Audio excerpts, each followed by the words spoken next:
This is Nathan Gerby of the Carolina Hurricanes, and you're watching the Power Play Break, the place to talk about pucks.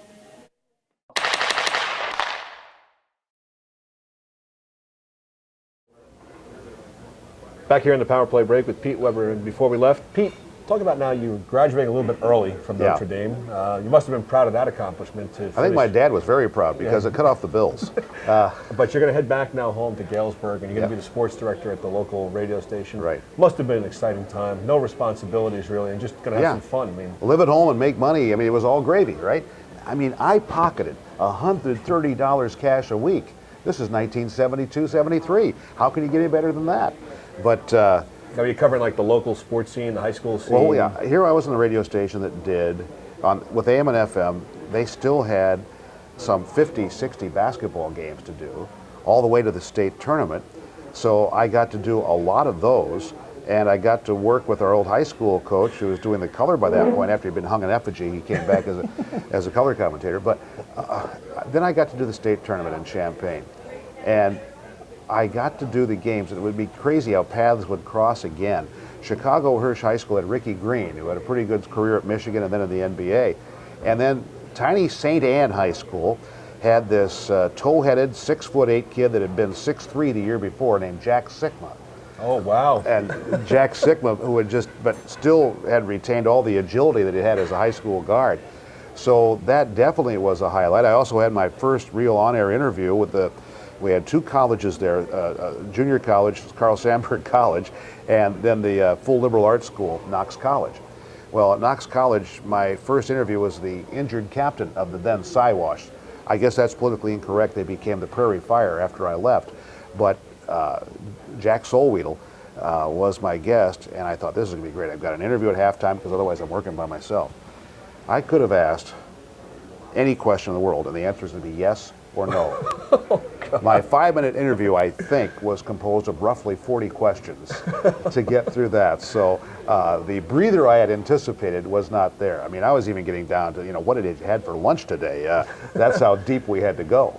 Now, as you're doing those, are you thinking to yourself, I'm not going to be staying here the rest of my life doing this? Right. You're looking ahead, trying to figure out, how am I going to get to that next level? What do I got to do to I think my parents were thinking I was going to stay there. I was not. Now, at that point in time, I was probably pointing more to just trying to move 40 miles away to Peoria. How many broadcasters have come out of Peoria? I mean, Chick Hearn had left 16 years before to go out to Los Angeles, work for NBC, and later he ended up doing the Lakers. Bill King, who became voice of the Warriors, and then the Raiders, and then the A's, was out of there also. Jack Brickhouse, who was the voice of the Cubs and the Chicago Bears. So many. A man we just lost a little while ago, Jim Durham, was doing Illinois State at that point in time. So that's what I was looking for. As it turned out, we had a family friend, matter of fact, if you will, the family chiropractor, who was looking to invest money and start a new FM station. So I aligned myself. I said I'd help you out with that. Well, 10 months into this first great break job, I was fired because I was allegedly consorting with the potential enemy. Oh, boy. Now, I'll tell you this much. That new FM station signed on, but about 8 years later. So the enemy was a concept only and not a reality. But what that sort of forced me to do, I first went to a tech school in Chicago and got my first class radio telephone operator's license. So should we get this station, I could be the chief engineer in tough times. Director, right. Yeah. Well, okay, that's done, and then we see. And by the way, there was a Notre Dame connection for our attorney in this. And when you get right down to it, the law firm of Sidley and Austin in Washington was our representative. But Newton Minow, who was the former FCC chairman, agreed. I had met him at school. Agreed to be our guy. But even with that muscle and the money thrown that way, the station didn't get on the air for that long period of time. So I decided, okay, I'm going back to Notre Dame and get my master's degree in communications. Still further preparation perhaps for that or anything else that might come along. And that was perhaps the biggest break for me in many ways because I was able to really design my own curriculum. I was the weekend TV sports anchor where Eric Parsegian had remembered me from before, and was able to do the Notre Dame hockey games on radio and go deaf at Boston College. Now, you sent, let's say you're sending out tapes to people, trying to Yeah. say, I'm trying to get, because the WHA is in existence at That's this right. point, and there's probably a lot of other opportunities for broadcasters to come along now. The first guy who really bit on those tapes could not bring me into the Calgary Cowboys, and I would run into him again many years later, Joe Crozier. Oh, wow. Because they were not going to bring in a U.S. citizen into Canada to do hockey. So, but yeah, that's what I was looking at. Mike Haggerty, who was another Notre Dame grad, was the PR man for the Chicago Cougars of the WHA. He had me in and gave me space to record practice games and so on anytime I wished. And because of him, that's when I first got to see Gordie Howe and Sons play the together. Arrows. Yes.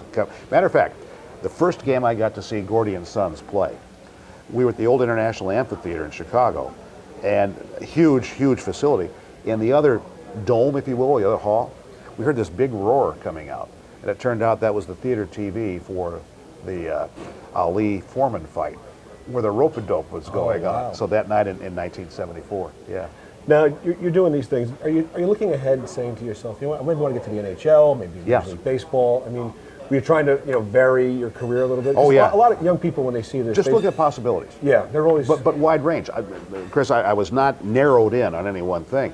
I mean, I was ready to do sports talk, ready to do play-by-play, ready to be a guy essentially doing sportscast either on radio or television. So it's now Broadcasting Cable Magazine, but it was just Broadcasting Magazine then, and looking in the want ads, and I found one for a station in Buffalo, New York that was just getting started going all news and had to hire sports people. My dad's Army buddy, who was my godfather, was working for an engineer for International Chimney in Buffalo at the time. So I knew I might have an in there. So I pursued that.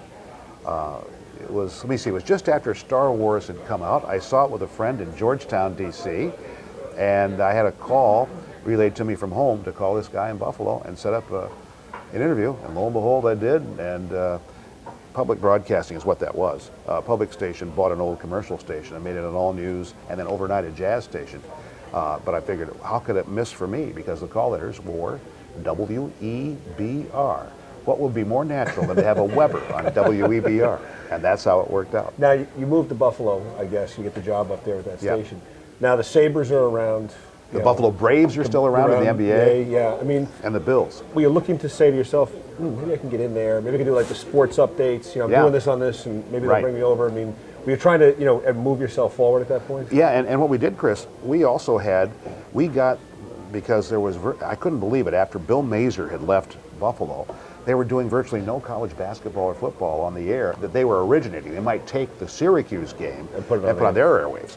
But so here you had Canisius College, you had University at Buffalo, which was still playing Division I basketball then before they went on hiatus. Sam Pelham leading the nation in rebounding, but they said his senior year he didn't because his statistician had graduated.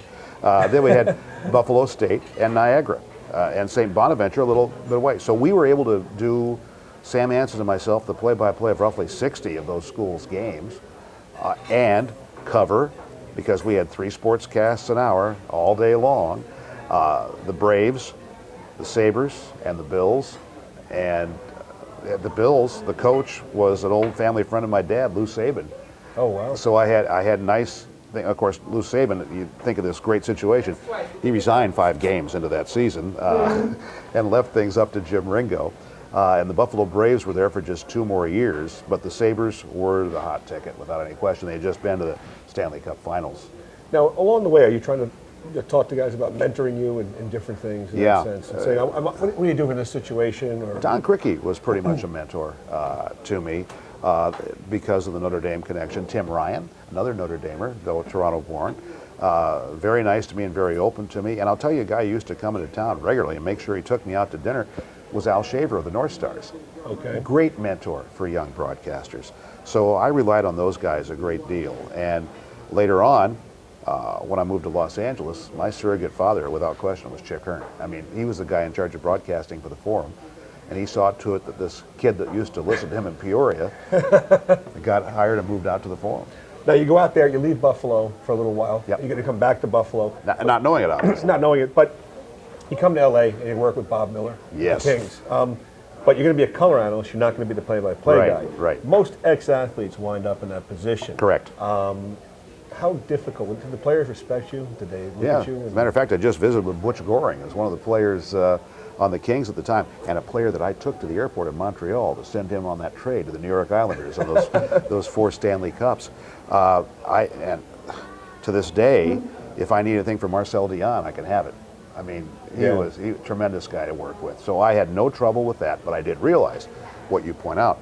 For future, I better get into play-by-play, take advantage of what I can learn from Chick and learn from Bob Miller. And Bob was a great teacher. Another guy who was a mentor, because we played everybody 4 times then, was Gene Hart with the Philadelphia Flyers. He and Bob showed me how to organize my information. We'll have more with Pete right after this.